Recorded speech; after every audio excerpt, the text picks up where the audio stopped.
And what's up, everybody? I'm back with another movie review. Today, I am reviewing, finally, Avengers Infinity War, released in 2017. Um, One of the biggest movies of the decade. And, people talking about it all the time, even to this day. And you'd be like, Pringle's son, you just now saw it? Well, this is not going to come up exactly when I saw it, but I have now finally seen it. Took me forever.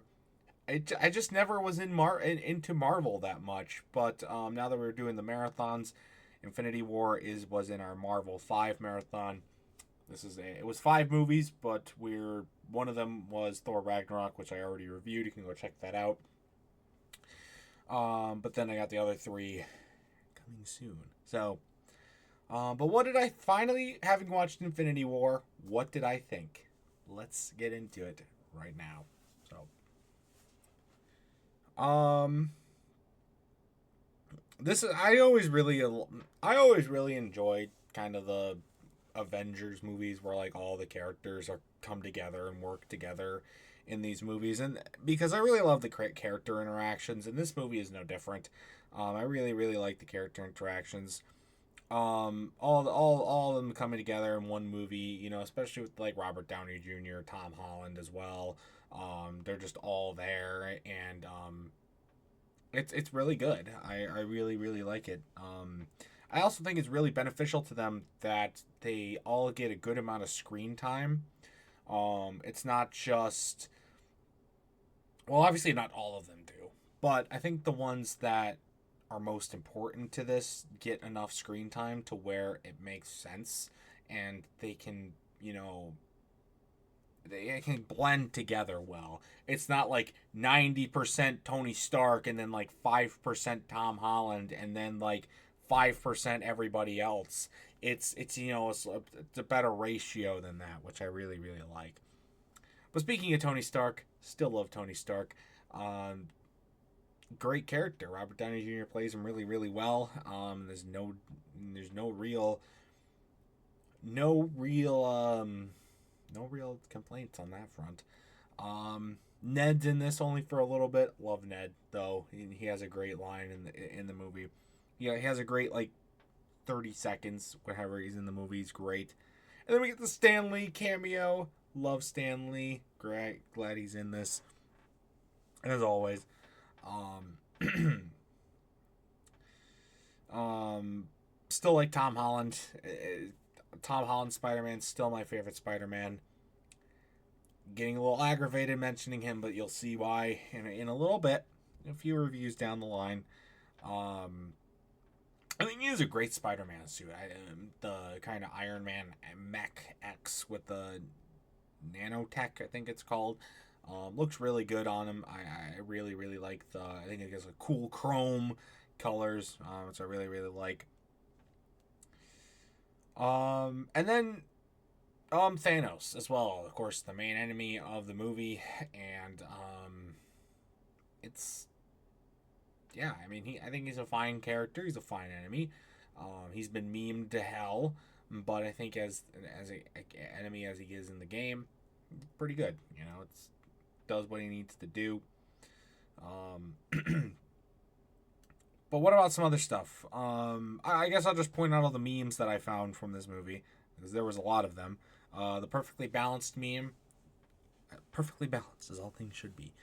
I'm sorry, little one. Um, we don't do that here. As well, that was another one. Get this man a Drew. Well, let's get this man a, and then they put something else in. That one's too. Hardest choices require the strongest wills. That's another meme. And then, did you do it? Yes. What did it cost? Everything. That's in there as well. That was all the memes that I caught from this one. So that's pretty good. Um, and of course, there's all the Infinity Stones and whatnot. I feel like these stones, they're so important. They're so important to the balance of the world and like everything. I feel like you would secure them better instead of just. I mean, like maybe having one in your head. Maybe that's pretty secure. But like, no. And then like the time stone one with Doctor Strange is just in his necklace. I don't know. I feel like you would want to maybe keep that in a vault, locked away so where nobody else can find it. More heavily guarded. I get it's Doctor Strange, still, and like even the one, like the one that Thanos gets early on with Loki. The fuck, what the fuck. I don't know. Just feel like if they're so important to the world, you would have them a little bit more secure. How about the use of the stones? I think my favorite that he used was the reality stone. There were some other really cool uses of the stones throughout the movie. Not as much as I would have liked to see, though. I would have liked to maybe see a little bit more with the stones, but at least with like them individually. But what we did get to see was cool. I like the reality stone the most. It was my favorite. So. Oh, and then another meme. Reality can be whatever I want. So there's that. There was a random Grimace reference, which was really, really fucking funny. And then another funny the Thanos quote. Ah, the boyfriend. What the? Ah, yes, the boyfriend has arrived. That was really funny. Also, Peter Dinklage is in this? What the fuck? Okay. Why the hell is he here? I thought that was really funny. I mean, he does a good job for whenever he's in it, but it's a little weird.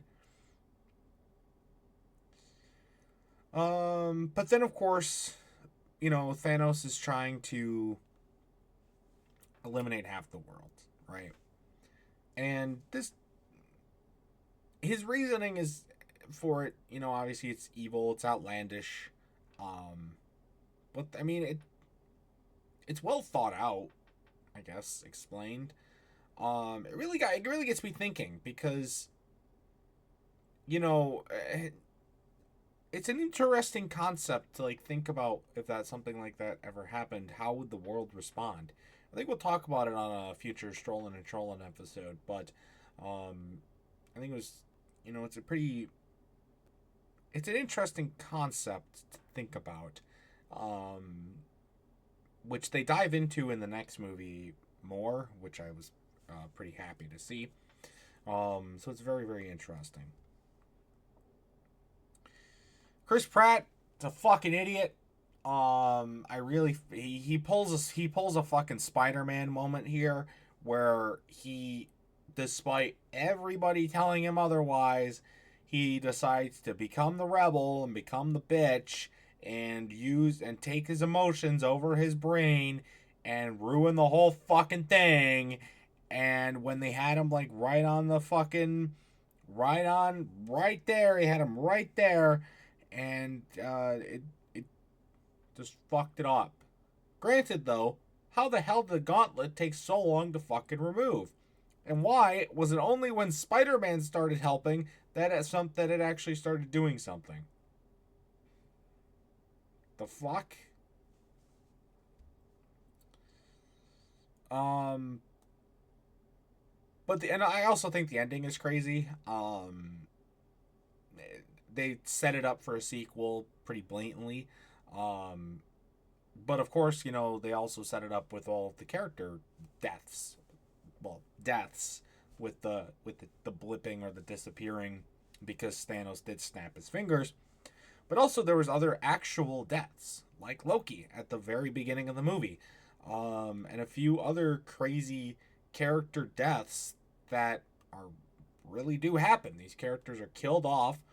They're not coming back.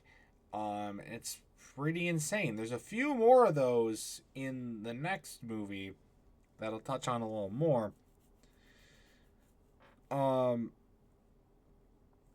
But they really went to some big lengths with some character deaths here. They really, really just from the beginning again with Loki just show like this is real. Like this is a coming together, coming to an end of an era sort of thing. This is gonna happen. This is we're gonna put it straight in your face. This is how it's gonna happen. I do like that. I do like that. But I don't know why, because they're going to keep making Marvel movies, right? They're never going to stop making Marvel movies as long as people keep paying to watch them. So, but I guess you kind of had to with these actors too. I don't know. This is I gotta say this is a really good movie. I really, really liked it. I understand why it got a lot of talk. I understand why it was very hyped up. I understand why people really, really enjoy it. It's good. It's a really, really good movie. Not my favorite. I'm not, again, a huge Marvel fan. But I do enjoy it, having watched more of the movies now. So I thought that was good. So I'd probably like to give this movie 7.5, maybe 8 out of 10. We'll go 7.5. That'll be my ranking for Avengers Infinity War. So it's going to do it, though, for this review. Like I said, stay tuned for much more amazing content, including more movie reviews. And what do you think of Infinity War all this years later? I'd love to know your thoughts in the comment section down below. Till next time, though, guys. See you guys later. Goodbye.